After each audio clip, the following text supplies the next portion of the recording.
2023 সালের একটা ঘটনা। স্ত্রী মেয়েকে খুন করে নিজেও আত্মহত্যার চেষ্টা করেন। এবার সেই ব্যক্তিকে ফাঁসির সাজা জলপাইগুড়ি আদালতের। বিস্তারিত জানাবে শান্তনু, রয়েছে আমার সঙ্গে। শান্তনু, দেখুন, নাগরাকাটা চা বাগানের লুকসান যে চা বাগান রয়েছে নাগরাকাটা থানা এলাকা, সেখানে এই ঘটনাটা ঘটেছিল। সেই ঘটনার প্রেক্ষিতে যারা প্রত্যক্ষদর্শী ছিলেন এবং তাদের বক্তব্য ছিল যে সেই রাতে এই ঘটনায় স্ত্রী এবং তার 18 মাসের কন্যা সন্তানকে কুড়ুল দিয়ে কুপিয়ে খুন করেছিল লাল সিং ওরাও।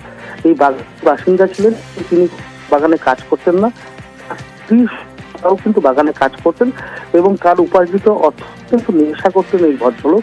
এবং এই নিয়ে কিন্তু স্বামী স্ত্রীর মধ্যে বিবাদ লেগেই ছিল এবং সেই বিবাদ কিন্তু কমে উঠেছিল দিন কয়েক আগে থেকেই। তারকে কেন্দ্র করে এই খুনের ঘটনা বলে প্রাথমিক তদন্তে মনে করে পুলিশ।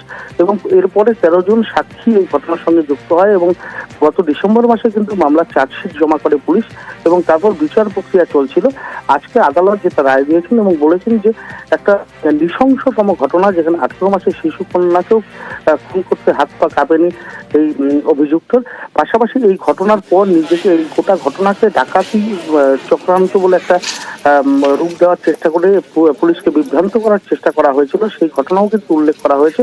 এবং সব মিলে এই নৃশংস ঘটনার জন্য কিন্তু অভিযুক্তকে আজকে ফাঁসির সাজা শুনিয়েছে আদালত। এবং সেই ফাঁসির সাজা শোনানোর পর থেকেই কিছুটা মানসিক ভেঙে পড়েছিল অভিযুক্ত। এবং বিচারক যেটা বলেছেন যে এরকম নৃশংস ঘটনা, এরকম নজিরবিহীন একটা ঘটনা, যেখানে স্ত্রী এবং তার 18 মাসের কন্যা সন্তানকে খুন করা হয়েছে, কুড়ুল দিয়ে নৃশংসভাবে কুপিয়ে খুন করেছে এবং নিজে পরবর্তীতে আত্মহত্যার একটা চেষ্টা চালিয়ে পুলিশকে বিভ্রান্ত করার চেষ্টা চালিয়েছিল। এবং সেই ঘটনার প্রেক্ষিতে কিন্তু 13 জনের সাক্ষী শেষে আজকে আদালত রায় দিল, একেবারে ফাঁসির সাজা শুনিয়েছেন বিচারক। বেশ। লাল সিং ওরাও বলে একজন ব্যক্তি, সে তার ওয়াইফ সাক্ষী ওরাও এবং তার মেয়ে মমতা ওরাও কুড়াল দিয়ে কুপিয়ে হত্যা করে। মার্ডার করার পর একটা ছুরি দিয়ে নিজেকেও মেরে ফেলার চেষ্টা করে। জাজমেন্টে কোর্ট লাল সিং ওরাওকে 302-এ ফাঁসি দিলেন এবং 309-এর জন্য, যেটা ও সেলফ ইনজুরি আত্মহত্যা করবার চেষ্টা করেছে, সেটাতে 1 বছরের সশ্রম কারাদণ্ড দিয়েছে।